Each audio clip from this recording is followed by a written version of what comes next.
menjelaskan pengertian, tugas, dan fungsi dari pendidikan kewarganegaraan.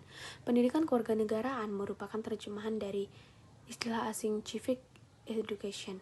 Dick-Beer-Arif mengemukakan selain istilah civic education, ada istilah lain yang maknanya ditujukan sebagai PKN, yaitu civic dan citizenship education atau education for citizenship. Civic merupakan bentuk dari disiplin ilmu, sedangkan civic education merupakan program pendidikan yang materi pokoknya adalah politik, demokrasi, dan pemerintahan yang ditujukan kepada peserta didik atau warga negara untuk dipelajarinya.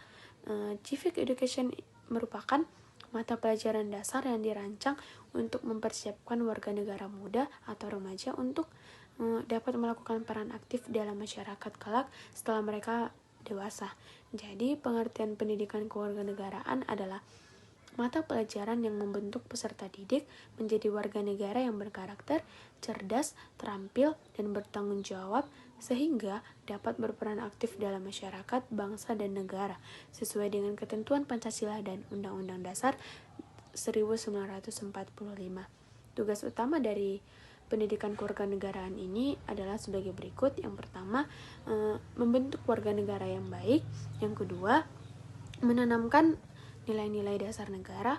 Yang ketiga, membina kesadaran berkonstitusi. Yang keempat, mengembangkan sikap toleransi dan pluralisme. Fungsi dari pendidikan kewarganegaraan dalam kehidupan bangsa dan negara antara lain fungsi edukatif. Yang pertama itu fungsi edukatif yang memberikan pengetahuan tentang negara, hukum, politik, hak asasi manusia, demokrasi, dan konstitusi, dan mendidik siswa agar mengenal hak dan kewajiban sebagai warga negara. Fungsi yang kedua yaitu fungsi sosialisasi. Fungsi sosialisasi ini menanamkan nilai-nilai luhur bangsa seperti kejujuran, toleransi, gotong royong, dan tanggung jawab. Fungsi yang ketiga yaitu fungsi pengembangan. Fungsi ini mengembangkan kemampuan berpikir kritis, logis, dan kreatif dalam menghadapi persoalan kebangsaan dan kenegaraan. Yang keempat yaitu fungsi perlindungan. Fungsi ini melindungi generasi muda dari pengaruh negatif seperti radikalisme, intoleransi, dan lunturnya semangat nasionalisme. Yang terakhir yaitu fungsi integrasi. Fungsi ini mendorong terciptanya persatuan dan kesatuan bangsa melalui pemahaman akan keberagaman dan semangat kebinekaan.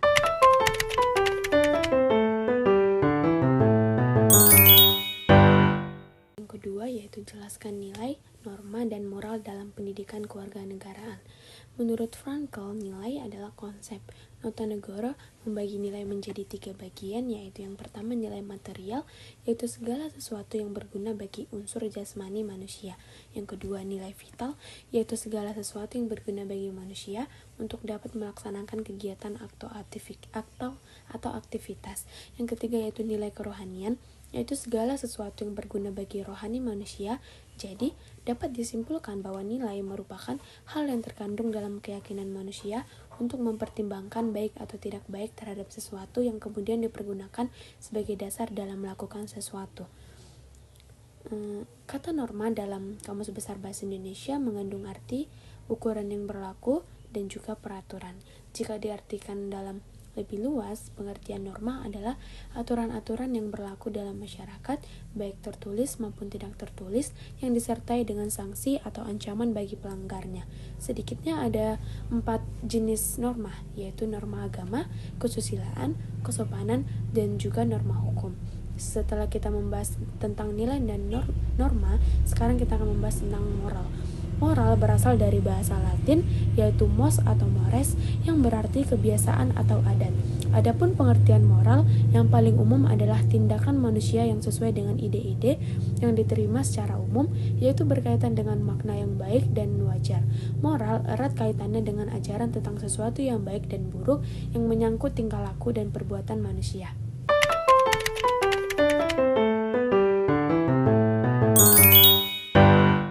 Ketiga yaitu jelaskan pengertian, tugas, dan fungsi dari warga negara. Warga negara dalam bahasa Yunani yaitu civic yang berarti penduduk sipil atau citizen. Menurut Aristoteles, yang disebut warga negara adalah orang yang secara aktif ikut mengambil bagian dalam kegiatan hidup bernegara, yaitu orang yang bisa yang bisa berperan sebagai orang yang diperintah dan orang yang bisa berperan sebagai orang yang memerintah.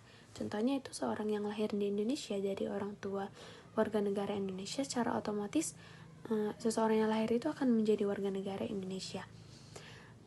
Yaitu tentang tugas warga negara. Tugas warga negara adalah hal-hal yang harus dilakukan oleh setiap warga negara sebagai bentuk tanggung jawabnya terhadap negara. Beberapa tugas utama warga negara yaitu: yang pertama, menjunjung tinggi hukum dan peraturan yang berlaku. Yang kedua, membela negara, baik secara fisik maupun yang non-fisik. Yang ketiga, menghormati hak asasi orang lain. Yang keempat, ikut serta dalam pembangunan nasional. Yang kelima, yaitu membayar pajak sesuai dengan ketentuan. Nah, sekarang kita akan membahas tentang fungsi dari warga negara. Fungsi warga negara mencerminkan peran yang dijalankan dalam kehidupan bermasyarakat, berbangsa, dan bernegara. Beberapa fungsi warga negara yaitu antara lain sebagai penentu kebijakan negara melalui hak suara dalam pemilu, sebagai pengontrol kekuasaan dengan menyuarakan aspirasi dan kritik terhadap pemerintah secara santun, dan yang terakhir yaitu sebagai pelaku pembangunan dengan cara berpartisipasi dalam kegiatan sosial, ekonomi, dan pendidikan.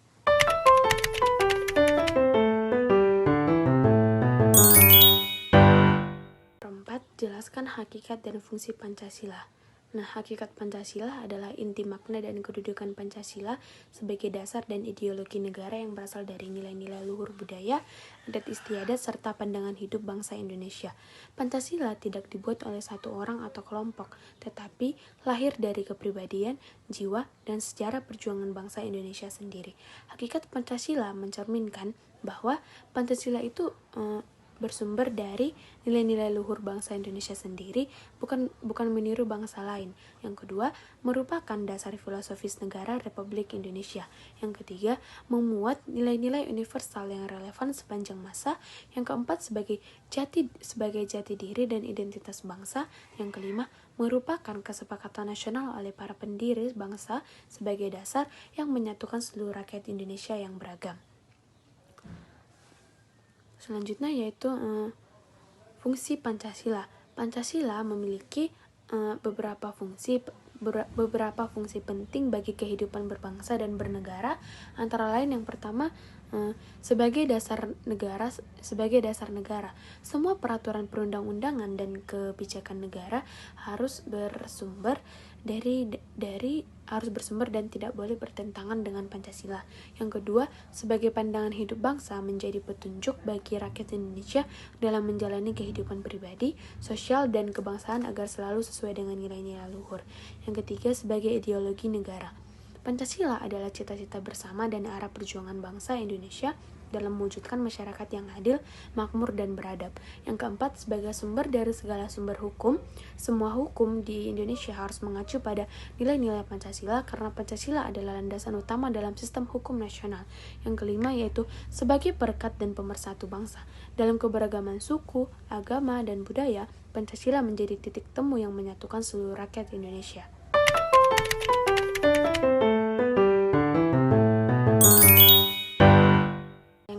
Jelaskan pengertian, tujuan, dan fungsi dari konstitusi. Konstitusi merupakan hukum dasar suatu negara. Setiap negara pasti memiliki konstitusi, karena tanpa adanya konstitusi, negara tidak mungkin terbentuk.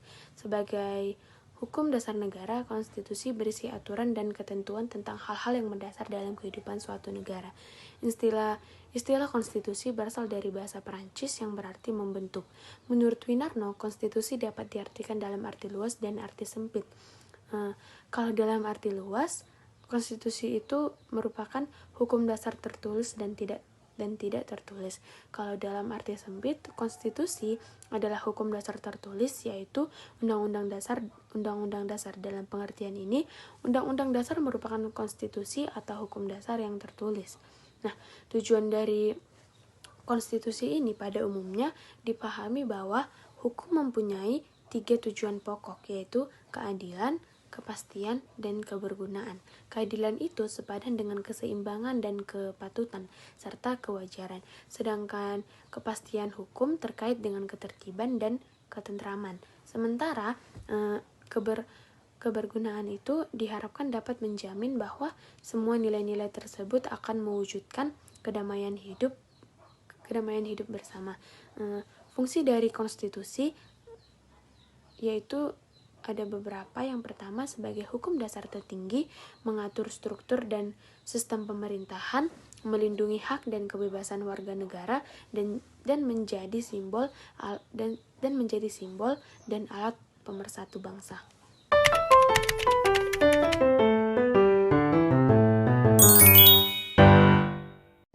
Soal nomor 6 yaitu jelaskan prinsip pokok HAM. Yang pertama yaitu prinsip universal. HAM berlaku untuk semua orang tanpa memandang jenis kelamin, status, agama, suku, atau kebangsaan. Contohnya itu semua orang berhak mendapatkan pendidikan dimanapun ia tinggal, baik di desa ataupun di kota. Yang kedua yaitu prinsip tidak dapat dilepaskan. HAM tidak bisa dicabut atau diambil dari seseorang dalam kondisi apapun. Contohnya yaitu seorang narapidana tetap memiliki hak untuk diberlakukan secara manusiawi, walaupun dia sedang ada di dalam sel penjara. Yang ketiga yaitu prinsip tidak dapat dipisahkan. Semua hak baik itu hak sipil, politik, ekonomi, sosial, budaya, dan pembangunan itu saling terkait dan harus dipenuhi bersama. Contohnya itu hak atas pendidikan berkaitan erat dengan hak hidup layak dan akses informasi. Yang keempat yaitu prinsip saling tergantung. Pemenuhan satu hak akan memengaruhi hak lainnya karena semua HAM itu saling berhubungan. Contohnya itu jika tidak ada makanan yang cukup, maka kesehatan seseorang juga akan terganggu. Prinsip yang kelima yaitu prinsip keseimbangan. Kebebasan individu harus seimbang dengan tanggung jawab terhadap orang lain dan masyarakat. Contohnya itu yaitu bebas berpendapat tapi tidak untuk menghina atau menyebar kebencian. Yang keenam yaitu prinsip partikulerisme. HAM tetap menghargai kekhasan budaya, sejarah, dan adat selama tidak bertentangan dengan prinsip dasar HAM. Contohnya yaitu hak dalam masyarakat adat boleh diatur secara khusus asal tetap menghormati nilai hak asasi manusia.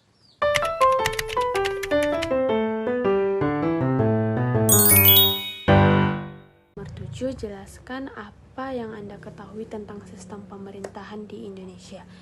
Sistem pemerintahan di Indonesia ini menggunakan sistem pemerintahan presidensial, yang berarti kepala negara sekaligus kepala pemerintahan adalah presiden. Nah, sistem ini dijalankan berdasarkan Undang-Undang Dasar Negara Republik Indonesia tahun 1945. Sistem pemerintahan presidensial dalam sistem ini, presiden dipilih langsung oleh rakyat dan memiliki kekuasaan eksekutif. Presiden tidak bertanggung jawab kepada DPR, tetapi kepada rakyat. Presiden tidak bisa dijatuhkan oleh DPR seperti dalam sistem parlementer. Pembagian kekuasaan dalam sistem pemerintahan Indonesia ini menerapkan pemisahan kekuasaan menjadi 3 lembaga utama. Lembaga yang pertama yaitu lembaga legislatif untuk membuat undang-undang, contohnya DPR dan DPD yang tergabung dalam MPR. Lembaga yang kedua yaitu eksekutif, melaksanakan undang-undang, contohnya presiden, wakil presiden, dan menteri-menteri. Yang ketiga yaitu lembaga yudikatif, mengawasi pelaksanaan hukum dan mengadili pelanggaran hukum. Contohnya yaitu Mahkamah Agung, Mahkamah Konstitusi, dan Mahkamah Yudisial.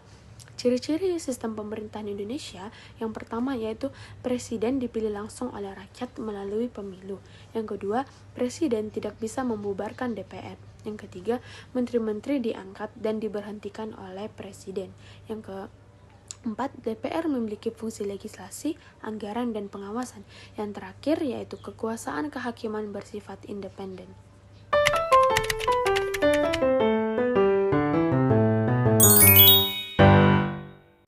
Yaitu jelaskan 4 elemen pendidikan Pancasila pada kurikulum Merdeka. Elemen yang pertama yaitu Pancasila.